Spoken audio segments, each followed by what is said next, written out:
ओम श्री महामृत्युंजयाय नमः। रत्नसानुसरासनं रजताद्रिसिंहनिकेतनं सिञ्जिनीकृतपन्नगेश्वरमच्युतानलसायकम् क्षिप्रदग्धपुरत्रयं त्रिदशालय रभिवन्दितम्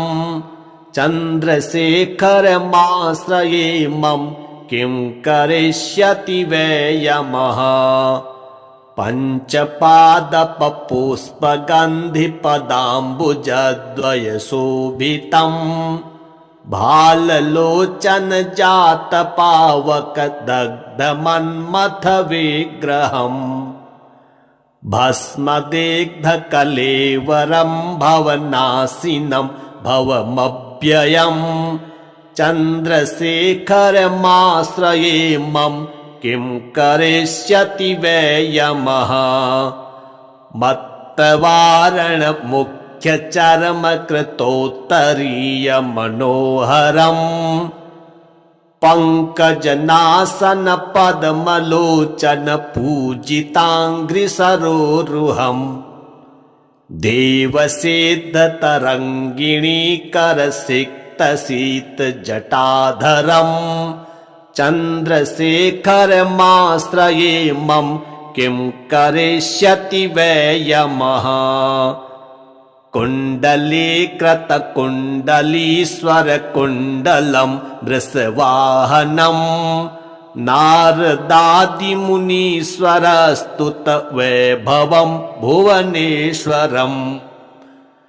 अन्धकान्तकमाश्रितामरपादपं समनान्तकम्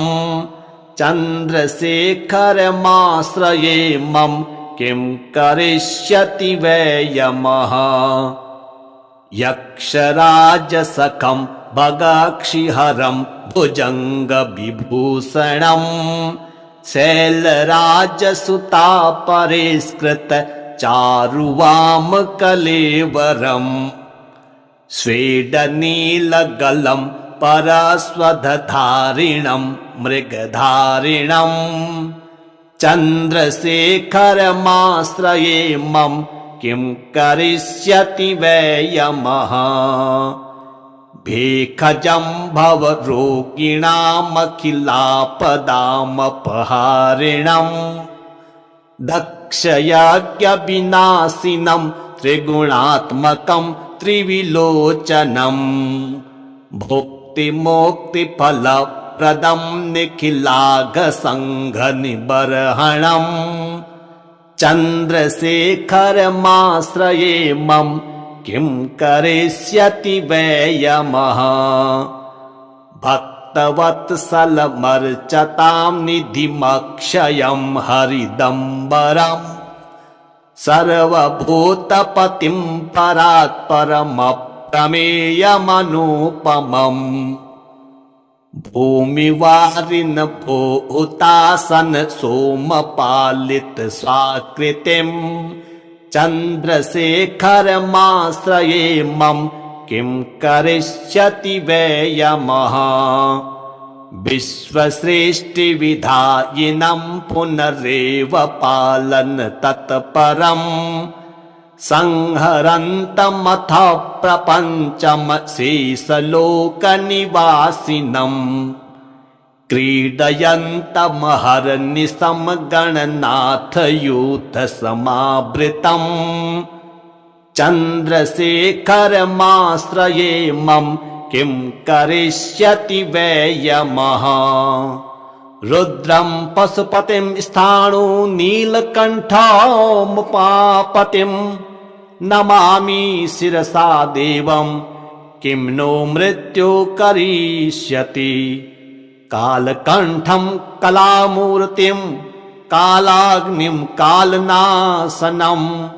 नमामि शिरसा देवं किं नो मृत्यु करिष्यति। नीलकण्ठं विरूपाक्षं निर्मलं निरुपद्रवं नमामि शिरसा देवं किं नो मृत्यु करिष्यति। वामदेवं महादेवं लोकनाथं जगद्गुरुं नमामि शिरसा देवं किं नो मृत्युः करिष्यति। देवदेवं जगन्नाथं देवेशं वृषभध्वजं नमामि शिरसा देवं किं नो मृत्युः करिष्यति। अनन्तमव्ययं शान्तम् अक्षमालाधारं हरं नमामि शिरसा देवं किं नो मृत्युः करिष्यति। आनन्दं परमं नित्यं कैवल्यपदकारणं नमामि शिरसा देवं किं नो मृत्युः करिष्यति। स्वर्गापवर्गदातारं सृष्टिस्त्यनन्तकारिणं नमामि शिरसा देवं किं नो मृत्युः करिष्यति।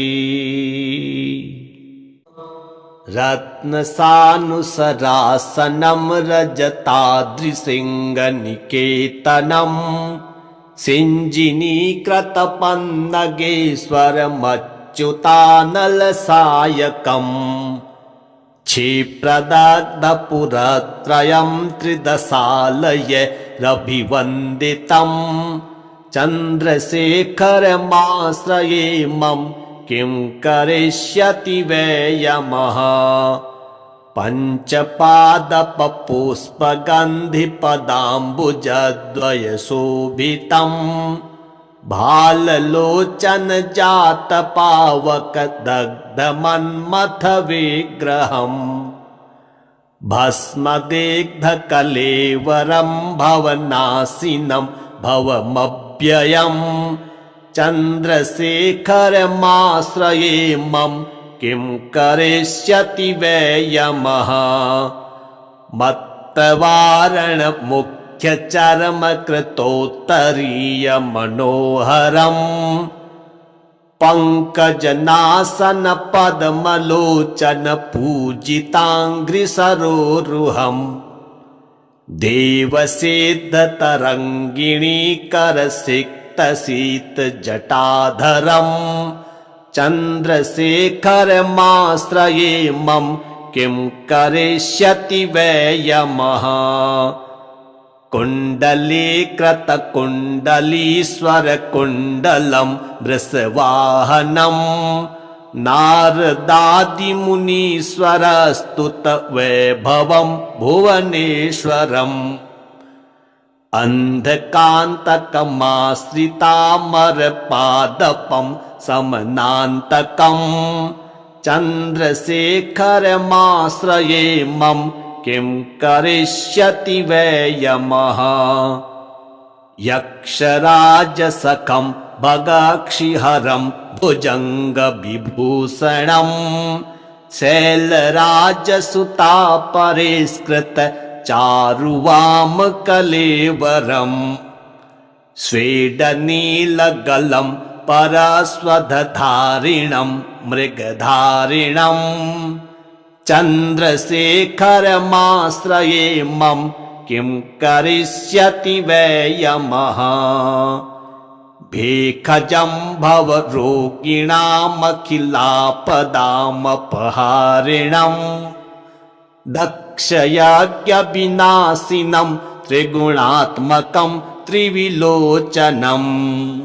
भुक्तिमुक्तिफलप्रदं निखिलाघसङ्घनिबर्हणं चन्द्रशेखरमाश्रये मम किं करिष्यति वै यमः। भक्तवत्सलमर्चतां निधिमक्षयं हरिदम्बरं सर्वभूतपतिं परात्परमप्रमेयमनुपमम् भूमिवारिन भूतासन सोमपालित स्वाकृतिं चन्द्रशेखरमाश्रये मम किं करिष्यति वै यमः। विश्वसृष्टिविधायिनं पुनरेव पालन तत्परं संहरन्तमथ प्रपञ्चमशेषलोकनिवासिनम् क्रीडयन्तमहर्निशं गणनाथयूथसमावृतम् चन्द्रशेखरमाश्रये मम किं करिष्यति वै यमः रुद्रं पशुपतिं स्थाणु नीलकण्ठमुपापतिं नमामि शिरसा देवं किं नो मृत्यु करिष्यति कालकण्ठं कलामूर्तिं कालाग्निं कालनाशनं नमामि शिरसा देवं किं नो मृत्यो करिष्यति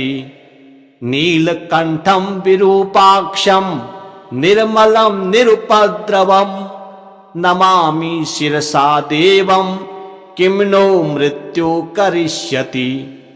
वामदेवं महादेवं लोकनाथं जगद्गुरुं नमामि शिरसा देवं किं नो मृत्युः करिष्यति देवदेवं जगन्नाथं देवेशमृषभध्वजं नमामि शिरसा देवं किं नो मृत्युः करिष्यति अनन्तमव्ययं शान्तम् अक्षमालाधारं हरं नमामि शिरसा देवं किं नो मृत्युः करिष्यति आनन्दं परमं नित्यं कैवल्यपदकारणं नमामि शिरसा देवं किं नो मृत्युः करिष्यति स्वर्गापवर्गदातारं सृष्टिस्त्यञ्जन्तकारिणं नमामि शिरसा देवं किं नो मृत्युः करिष्यति रत्नसानुसरासनं रजताद्रिसिंहनिकेतनं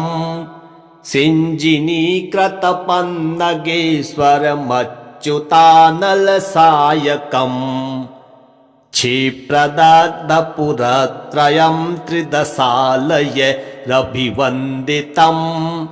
चन्द्रशेखरमाश्रये मम किं करिष्यति वै यमः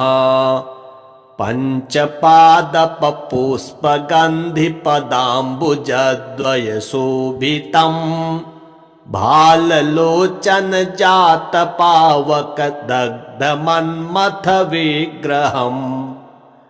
भस्मदेग्धकलेवरं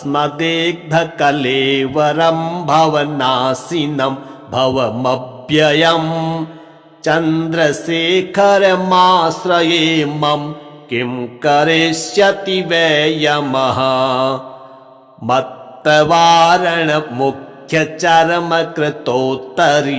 मत्तवारणमुख्यचर्मकृतोत्तरीयमनोहरम्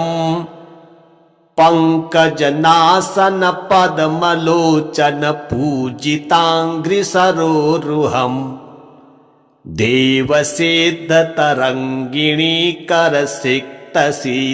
देवसिद्धतरङ्गिणीकरसिक्तशीतजटाधरम् चन्द्रशेखरमाश्रये मम किं करिष्यति वै यमः कुण्डलीकृतकुण्डलीश्वरकुण्डलं वृषवाहनं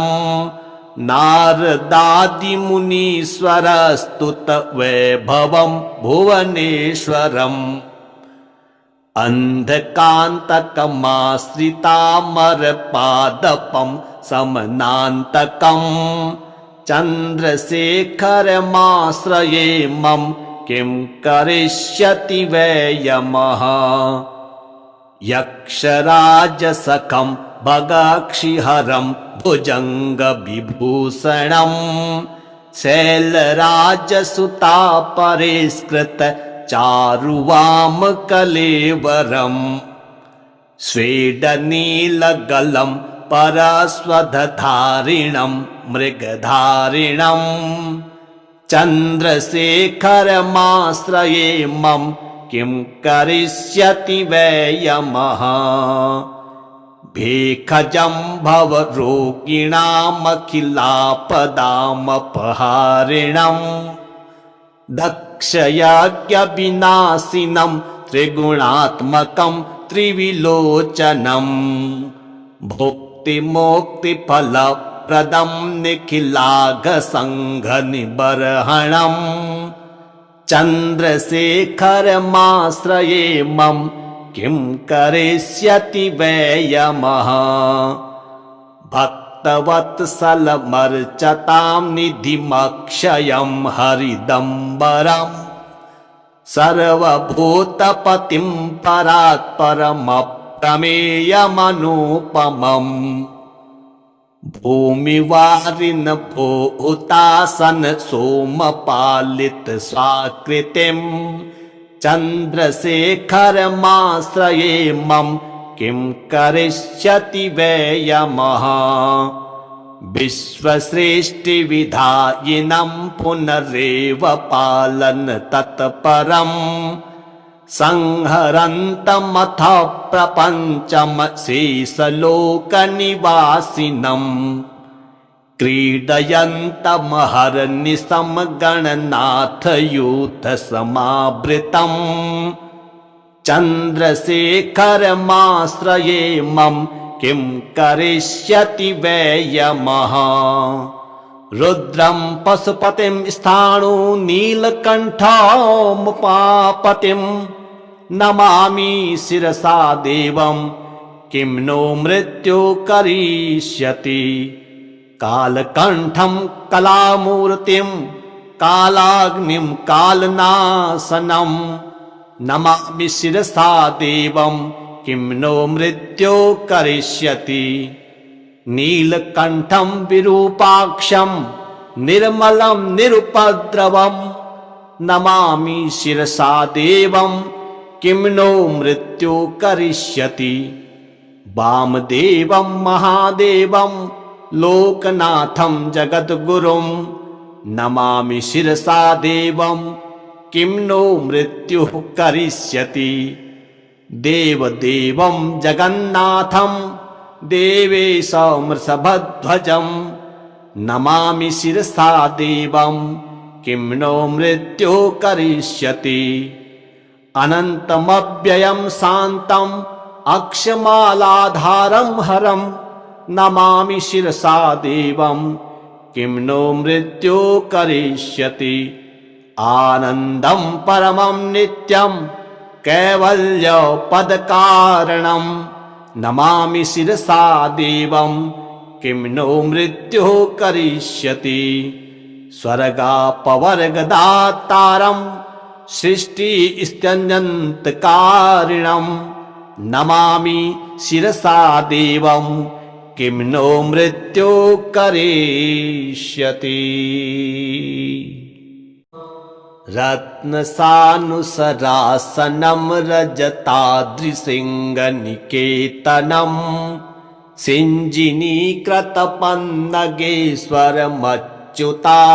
सिञ्जिनीकृतपन्नगेश्वरमच्युतानलसायकम् क्षिप्रदग्धपुरत्रयं त्रिदशालय रभिवन्दितं चन्द्रशेखरमाश्रये मम किं करिष्यति वै यमः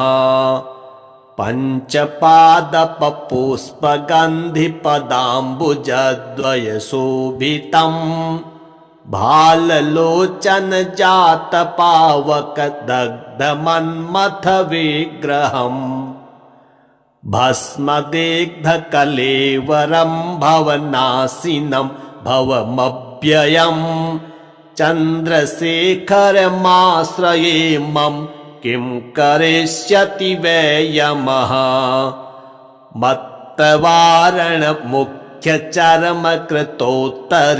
मत्तवारणमुख्यचर्मकृतोत्तरीयमनोहरं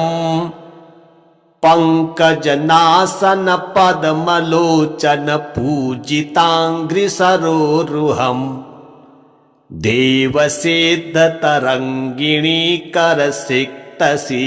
देवसिद्धतरङ्गिणीकरसिक्तशीतजटाधरं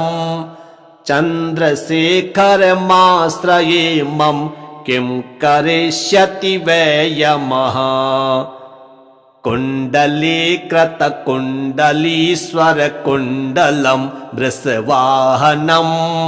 नारदादिमुनीश्वरस्तुत वैभवं भुवनेश्वरम्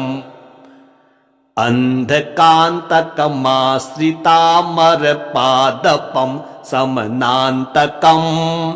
चन्द्रशेखरमाश्रये मम किं करिष्यति वै यमः यक्षराजसखं भगाक्षिहरं भुजङ्गविभूषणं शैलराजसुता परिष्कृत चारुवामकलेवरम् स्वेदनीलगलं परस्वधधारिणं मृगधारिणं चन्द्रशेखरमाश्रये मम किं करिष्यति वै यमः भेखजं भवरोगिणामखिलापदामपहारिणं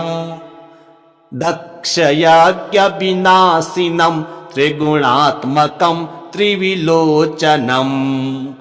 भुक्तिमोक्तिफलप्रदं निखिलाघसङ्घनिबर्हणं चन्द्रशेखरमाश्रये मम किं करिष्यति वै यमः भक्तवत्सलमर्चतां निधिमक्षयं हरिदम्बरम् सर्वभूतपतिं परात्परमप्रमेयमनुपमम् भूमिवारिन भूतासन सोमपालित स्वाकृतिं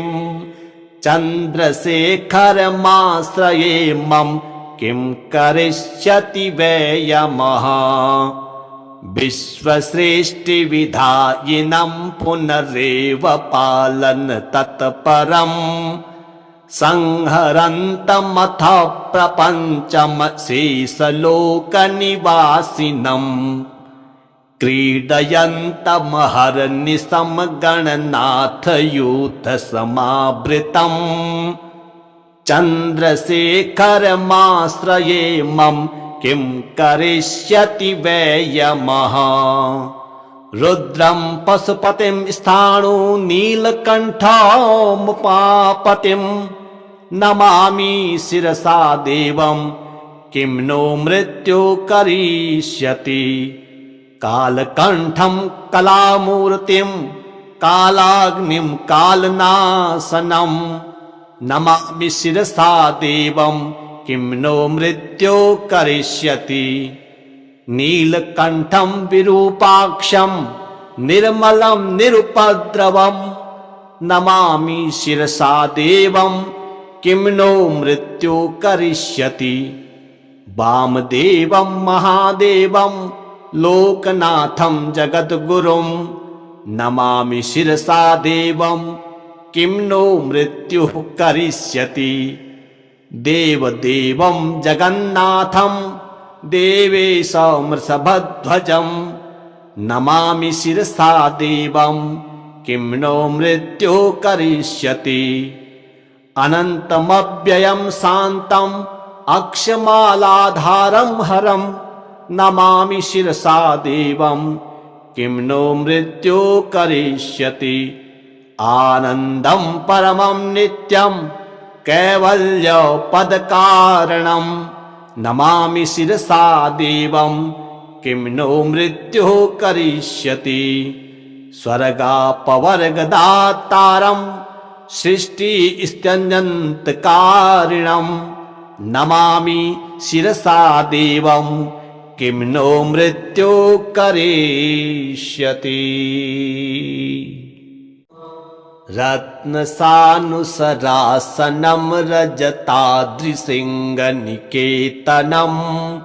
सिञ्जिनीकृतपन्नगेश्वरमच्युतानलसायकम् क्षिप्रदग्धपुरत्रयं त्रिदशालय रभिवन्दितं चन्द्रशेखरमाश्रये मम किं करिष्यति वै यमः पञ्चपादपपुष्पगन्धिपदाम्बुजद्वयशोभितं भाललोचन जात पावक दग्ध मन्मथ विग्रहम् भस्मदेग्ध कलेवरं भवनाशिनं भवमव्ययम् चन्द्रशेखरमाश्रये मम किं करिष्यति वै यमः मत्तवारण मुख्य चर्म कृतोत्तरीय मनोहरम् पंकजनासन पद्मलोचन पूजितांघ्रि सरोरुहम् देवसिद्ध तरंगिणी करसिक्त शीत जटाधरम् चन्द्रशेखरमाश्रये मम किं करिष्यति वै यमः कुण्डलीकृत कुण्डलीश्वर कुण्डलं वृषवाहनं नारदादिमुनीश्वरस्तुत वैभवं भुवनेश्वरम् अन्धकान्तकमाश्रितामरपादपं समनान्तकं चन्द्रशेखरमाश्रये मम किं करिष्यति वै यमः यक्षराजसखं भगाक्षिहरं भुजङ्गविभूषणं शैलराजसुतापरिष्कृत चारुवामकलेवरम् स्वेदनीलगलं परस्वधधारिणं मृगधारिणम् चन्द्रशेखरमाश्रये मम किं करिष्यति वै यमः भेखजं भवरोगिणामखिलापदामपहारिणम् दक्षयज्ञविनाशिनं त्रिगुणात्मकं त्रिविलोचनम् भुक्तिमोक्तिफलप्रदं निखिलाघसङ्घनिबर्हणम् चन्द्रशेखरमाश्रये मम किं करिष्यति वै यमः भक्तवत्सलमर्चतां निधिमक्षयं हरिदम्बरम् सर्वभूतपतिं परात्परमप्रमेयमनुपमम् भूमिवारिन भूतासन सोमपालित स्वाकृतिं चन्द्रशेखरमाश्रये मम किं करिष्यति वै यमः विश्वसृष्टिविधायिनं पुनरेव पालन तत्परं संहरन्तमथ प्रपञ्चम शेषलोकनिवासिनम् क्रीडयन्तमहर्निशं गणनाथयूथसमावृतम् चन्द्रशेखरमाश्रये मम किं करिष्यति वै यमः रुद्रं पशुपतिं स्थाणु नीलकण्ठमुपापतिं नमामि शिरसा देवं किं नो मृत्यु करिष्यति कालकण्ठं कलामूर्तिं कालाग्निं कालनाशनं नमामि शिरसा देवं किं नो मृत्यो करिष्यति नीलकण्ठं विरूपाक्षं निर्मलं निरुपद्रवं नमामि शिरसा देवं किं नो मृत्यो करिष्यति वामदेवं महादेवं लोकनाथं जगद्गुरुं नमामि शिरसा देवं किं नो मृत्युः करिष्यति देवदेवं जगन्नाथं देवेशमृषभध्वजं नमामि शिरसा देवं किं नो मृत्युः करिष्यति अनन्तमव्ययं शान्तम् अक्षमालाधारं हरं नमामि शिरसा देवं किं नो मृत्युः करिष्यति आनन्दं परमं नित्यं कैवल्यपदकारणं नमामि शिरसा देवं किं नो मृत्युः करिष्यति स्वर्गापवर्गदातारं सृष्टिस्त्यनन्तकारिणं नमामि शिरसा देवं किं नो मृत्युः करिष्यति।